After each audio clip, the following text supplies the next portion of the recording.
Halo guys, kembali lagi di channel Kureiko. Jadi ternyata pagi ini tuh Wild Rift udah update, yang padahal kalau misalnya kita lihat dari jadwal harusnya tanggal 30 cuy. Karena sebelumnya juga update Wild Rift itu selalu hari Selasa ya. Karena di patch note kali ini lumayan banyak, jadi gue bakal bahas secara cepat aja karena rata-rata itu udah gue bahas di video yang sebelumnya. Pertama tentang champion baru yaitu Galio. Nah, jadi dia ini bakal rilis pada tanggal 1 April jam 7 pagi. Galio ini kalau misalnya di LoL PC, dia biasanya di mid, dan untuk penjelasan skill yang lebih jelas nanti bakal gue jelasin di tanggal 1 April. Dan kemudian sedikit kisah tentang Galio. Jadi Galio ini sebenarnya adalah patung yang tertidur di region Demacia, yang tujuannya itu dikhususkan untuk mengalahkan penyihir musuh. Karena kota Demacia itu anti dengan penyihir cuy. Jadi kalau misalnya ada serangan sihir dari musuh, maka dia bakal langsung bangun untuk melindungi Demacia. Tapi yang agak sedih adalah setelah Galio ini menang, maka dia bakal tertidur lagi. Karena energi Galio ini tuh berasal dari sihir musuh. Jadi selama proses dibangun ini biasanya dia benar-benar manfaatin waktunya sebaik mungkin cuy. Kemudian fitur baru yang buat milih role. Jadi fitur ini tuh masih dalam tahap uji coba. Dan mode role selection ini nantinya bakal ada menunya sendiri. Dan mode ini nanti bakal diuji coba selama 2 minggu. Tapi yang harus kalian tahu adalah kalau misalnya kalian menang atau kalah di mode ini, itu nggak bakal naikin rank atau nurunin rank kalian. Jadi benar-benar cuma uji coba doang. Tapi nanti bakal ada event yang namanya lab posisi yang bakal ngasih kita blue mode setiap hari. Dan kemudian kalau seandainya setelah dievaluasi dan ternyata mode ini belum siap untuk rilis, maka mode ini bakal ditarik lagi. Jadi ya kalau bisa kalian bisa bantu developernya buat uji coba mode ini supaya bisa lebih diperbaiki lagi kalau misalnya kurang, dan kalau emang bagus ya ini siap untuk dirilis.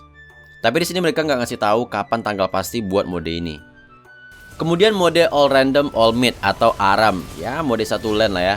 Terus bakal ada 2 spell khusus di mode ini. Yang pertama adalah Mark Dash. Dia bakal ngelempar bola salju ke musuh. Dan kalau misalnya kena, kita bakal bisa ngedash ke musuh tersebut. Kemudian satu lagi Clarity. Ini item untuk regen mana untuk diri sendiri dan juga untuk teman di sekitar. Dan mode ini nantinya bakal diuji coba mulai dari tanggal 5 April selama 3 hari. Berarti tanggal 5, 6, 7. Sampai tanggal 7 berarti ya. Tapi kalau seandainya mode ini tuh udah bagus dan udah pas, maka mode ini bakal dirilis selama 1 bulan mulai dari 15 April sampai 19 Mei. Kemudian untuk season 2. Nah, season 1 bakal berakhir tanggal 2 April ya harusnya ya. Dan season 2 bakal dimulai tanggal 3 April jam 1 pagi. Dan kemudian untuk di season 2, skin gratisnya adalah Glorious Jing. Dan tentunya skin ini eksklusif di Wild Rift, nggak ada di PC. Dan buat dapetin skinnya gampang lah ya. Kalian naik aja ke gold dan menang 10 kali. Dan untuk reset tier itu kalian bisa lihat di sini. Selanjutnya Wild Pass. Ini nih yang banyak banget salah paham gitu. Gara-gara ngelihat gambar yang ini, jadi mereka pada ngira kalau seandainya Wild Pass itu harganya 400 wildcore atau bahkan kurang dari 400. Salah cuy. Jadi harga Wild Pass atau Battle Pass itu 590 wildcore. Kalau misalnya kalian top up di Koda Shop itu 80.000, kalian bakal dapat 700 wildcore. Jadi masih sisa 110. Dan kalau misalnya kalian beli, maka kalian bakal dapat reward premium kayak skinnya Jax, recall, dan segala macamnya. Dan untuk kalian yang udah beli Battle Pass, udah beli Wild Pass yang 590 wildcore tadi, maka kalian bisa upgrade lagi Wild Passnya dengan harga 400 wildcore. Bonusnya apa?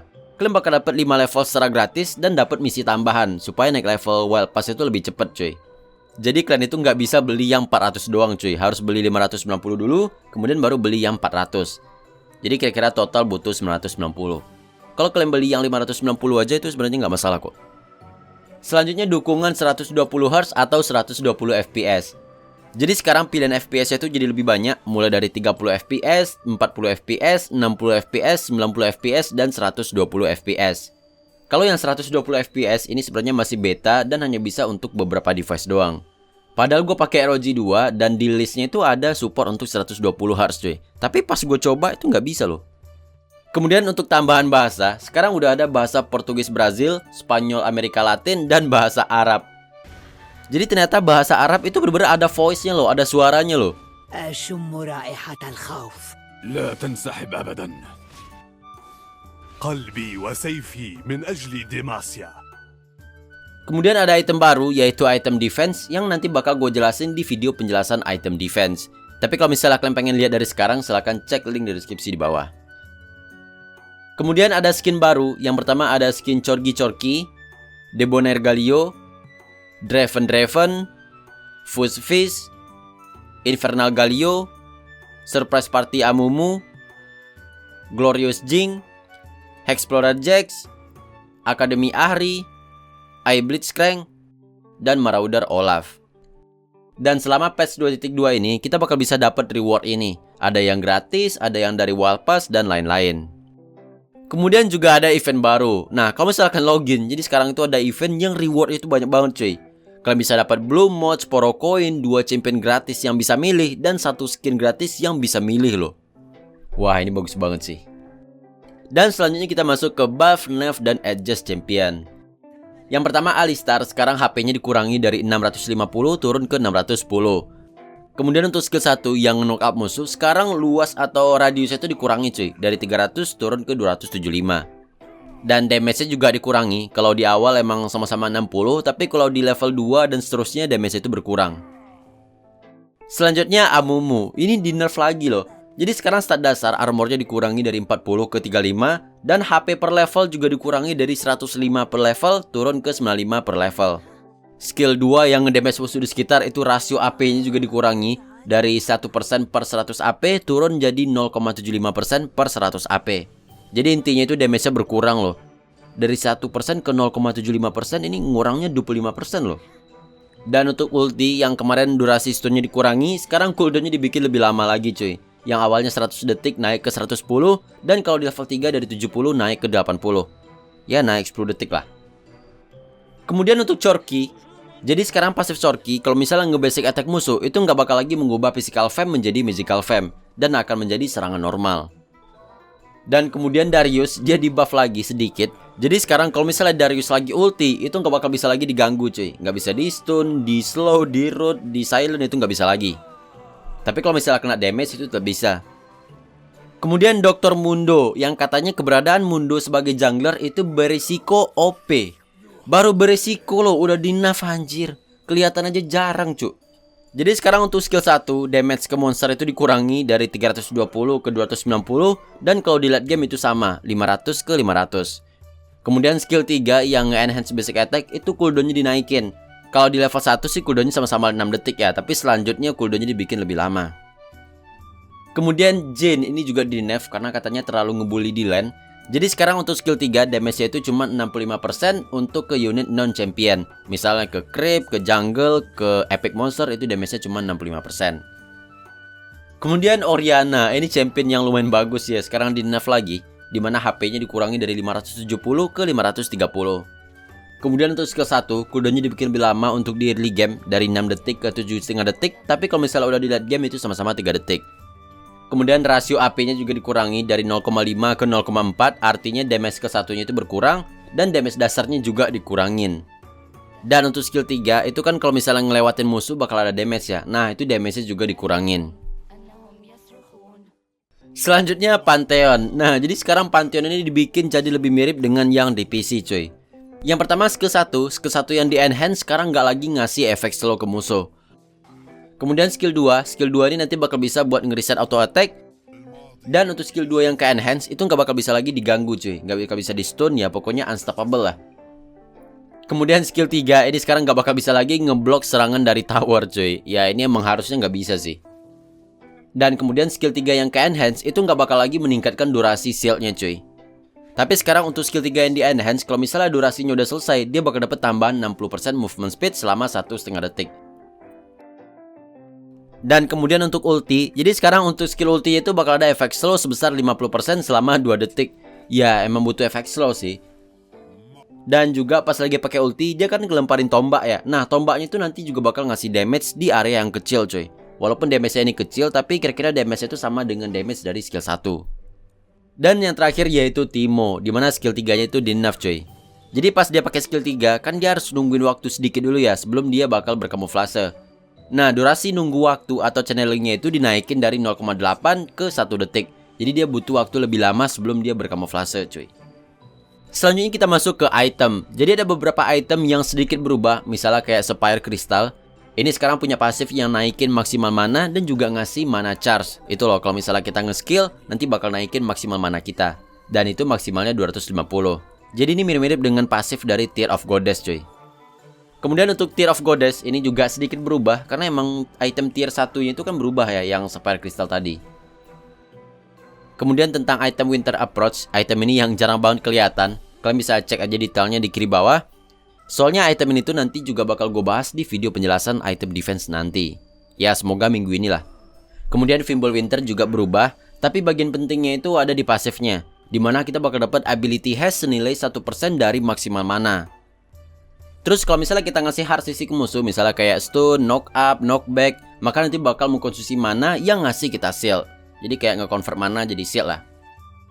Kemudian untuk item murah mana dan juga mana mune, sekarang ability haste itu naik dari 10 ke 20. Ya lagi-lagi gara-gara item Sapphire Crystal itu di buff. Kemudian item Sin, ini adalah item tier 2 untuk dijadiin item Lich Band, Trinity Force, dan juga Iceborne. Karena stat tambahan mana dari item Sin ini dihapus, maka stat tambahan mana di item Lich Band, Trinity Force, dan juga Iceborne itu juga hilang. Kemudian item Deathman Plate sekarang ada stat buat nambahin movement speed yaitu 5%. Kemudian untuk Thornmail, sebelumnya kan Thornmail ini bakal ngasih efek anti-heal untuk musuh yang nge-basic attack kita ya. Nah sekarang ada tambahan lagi cuy. Kalau misalnya kita ngasih hard CC ke musuh kayak stun, knock up, knockback, maka musuhnya itu juga bakal kena anti-heal selama 3 detik. Wah ini bakal lebih bagus lagi ya. Kemudian item Sunfire Eye Gaze ini juga sedikit berubah. Ini agak ribet sih, jadi bakal gue bahas di video yang selanjutnya. Tapi intinya damage ini bakal lebih gede sih bakar-bakarnya itu. Kemudian item Mortal Reminder yang sekarang harganya naik. Item Randuin Omens yang armornya juga dinaikin. Kemudian item Warmox darahnya juga dinaikin. Dan terakhir dihapusnya item Adaptive Helm dan digantikan dengan Force of Nature. Selanjutnya kita tentang sistem attack speed yang udah di-adjust lagi oleh developernya. Karena katanya untuk champion marksman itu jadi terlalu gampang buat nge-kiting musuh. Jadi akhirnya mereka merubah sistem attack speednya jadi kayak gini. Ya gue sumpah ini nggak ngerti dah maksudnya gimana ya. Selanjutnya tentang spell. Jadi spell ghost sekarang di buff, dimana durasinya dinaikin dari 6 detik ke 8 detik. Tapi kecepatan maksimumnya itu dikurangin cuy. Kemudian kalau misalnya kita berhasil nge-take down musuh, misalnya kayak nge-kill ataupun assist, maka durasi buffnya ini bakal ditambah 6 detik dan bakal dapat speed burst lagi. Jadi bisa dibilang kalau misalnya kita nge-take down musuh, kita kayak make spell ghost lagi gitu. Buat kalian yang mungkin nggak tahu, kalau misalnya kita pakai spell ghost, di awal pakai itu movement speednya kenceng banget cuy. Tapi dia bakal turun sedikit demi sedikit. Nah kalau misalnya kita nge-take down musuh, nge-kill ataupun assist, maka kita bakal dapat tambahan movement speed yang gede lagi. Kemudian tentang spell Ignite. Nah ini nih spell yang kampret banget cuy. Gue udah agak heran dari dulu ya, kenapa jarak spell Ignite itu jauh banget gitu. Jadi akhirnya sekarang di nerf, dimana jarak atau jangkauan dari spell Ignite dikurangi dari 7 ke 5,5. Kemudian soal komunikasi. Nah sekarang kita bisa ngasih tahu kalau misalnya musuh ada ward, terus ping buat berkumpul, dan juga ping enemy missing. Nah ini sebelumnya juga udah pernah gue bahas ya. Kemudian selanjutnya kita bakal dapat email kalau misalnya player yang kita report itu dapat hukuman. Nah ini dong jadi lebih jelas gitu musuhnya itu apa gitu efeknya ya. Terus kemudian mereka juga bilang kalau misalnya kita bisa masang emote yang sama di slot auto fire. Tapi pas gue coba nggak bisa nih. Sekarang kalau misalnya kita diundang oleh teman kalian buat masuk room, itu sekarang desainnya sedikit berubah dan bisa di swipe ke kanan buat nyembunyiin notifnya. Jadi nggak ditolak, cuma diabain doang lah gitu. Kemudian soal kontrol dan juga pengaturan. Jadi nanti bakal ada pilihan performa, grafis, dan juga custom. Yang pertama performa, di sini dia bakal nyesuaiin untuk lebih fokus ke performa, FPS, dan juga kestabilitasan di dalam game. Tapi kalau misalnya kalian pilih yang settingan grafis, ini bakal nyesuaiin untuk mengoptimalkan kualitas grafis. Dan yang terakhir custom. Nah di sini kalian bisa atur suka-suka kalian lah. Dan kemudian tentang fitur dead zone yang kemarin juga udah pernah gue bahas ya. Jadi misalnya di sini dead zone-nya gue gedein nih. Maka kalau misalnya gue pencet tombol skill dan kegesek sedikit, itu dia nggak bakal ngerubah arah skillnya. Tapi kalau misalnya dead zone-nya ini kecil, ini kalau misalnya kegeser sedikit aja, dia bakal langsung berubah cuy arahnya. Kemudian sekarang untuk HP tablet atau kayak iPad dan juga tablet Android, mereka nambahin ketinggian kamera yang ada di dalam game. Kemudian penambahan visual buat nunjukin jalur LAN yang lebih jelas. Kemudian kalau misalnya kita di-hit oleh tower, sekarang notifnya itu bakal lebih jelas. Kemudian ada juga settingan buat nyembunyiin nickname dalam game. Kalian bisa cek aja di settingan. Tapi ini cuman nggak bisa dilihat oleh kita doang ya. Musuh bakal tetap bisa buat ngelihat nick kalian. Sekarang untuk Malphite, backgroundnya itu dirubah menjadi background X-Style. Kemudian mereka juga bilang nih soal perbaikan atau peningkatan performa dan ping koneksi. Nah gimana menurut kalian, apakah benar-benar udah aman atau belum nih? Oke, kayaknya itu aja. Sebenarnya masih ada yang lain, tapi menurut gua nggak terlalu penting. Kalau misalnya kalian pengen tahu, silahkan cek link di deskripsi di bawah untuk lebih lengkap di websitenya Wild Rift. Oke, sekian dari gua dan sampai jumpa di video berikutnya.